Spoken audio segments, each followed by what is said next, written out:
अभी अब सवाल यह है कि आतंक का समूल विनाश कैसे हो, क्योंकि एक बार फिर से जिस तरह से वहां पर आतंकवादी वारदातें बढ़ रही हैं, उसने हर किसी को स्तब्ध करके रखा हुआ है। सुशील पंडित जी की एक मैं टिप्पणी ले लेती हूं। सुशील पंडित जी, मौजूदा स्थिति के लिए कौन है जिम्मेदार, और जिस तरह से पलायन भी वहां पर शुरू हो चुका है, उस पर क्या कहना है आपका?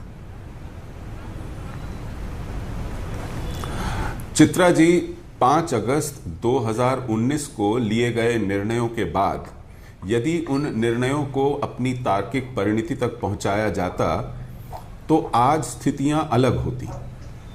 हम संसद में की हुई एक घोषणा और राष्ट्रपति महोदय द्वारा किन्हीं कागजों पर हस्ताक्षर किए जाने को ही एक जीत मान बैठे और एक उपलब्धि मान बैठे, और हम तब से इतरा रहे हैं कि हमने कमाल कर दिया। ये वाकई कमाल था, एक ऐतिहासिक निर्णय था। इसके लिए जो गजब की राजनीतिक इच्छा शक्ति दिखाई, मैं उसके सामने नतमस्तक हूं। लेकिन ये केवल एक शुरुआत थी। इसकी छत्र छाया में 70 साल जिहाद ने जो जड़ें जमाई थी व्यवस्था के अंदर, उसे उखाड़ फेंकना जरूरी था।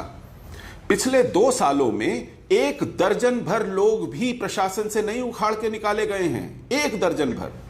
जबकि 1991 में हजारों सरकारी कर्मचारियों ने, जिनमें बड़े अफसरशाह भी थे, एक पूरी पिटिशन, आवेदन, एक याचिका लिखी थी यूनाइटेड नेशंस को कि कश्मीर में जनमत संग्रह कराया जाना चाहिए। और आप जानते हैं क्या हुआ?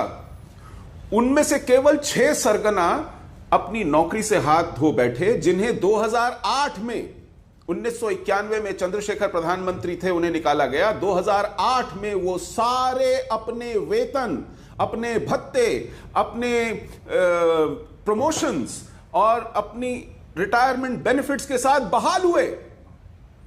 ये पकड़ है प्रशासन में जिहाद की।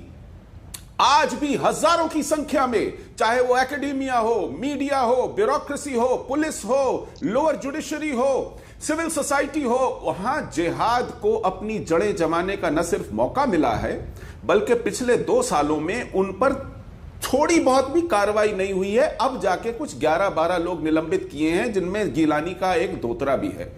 बिल्कुल। तो ऐसा करने से आप जिहाद का जबड़ा नहीं उखाड़ पाएंगे।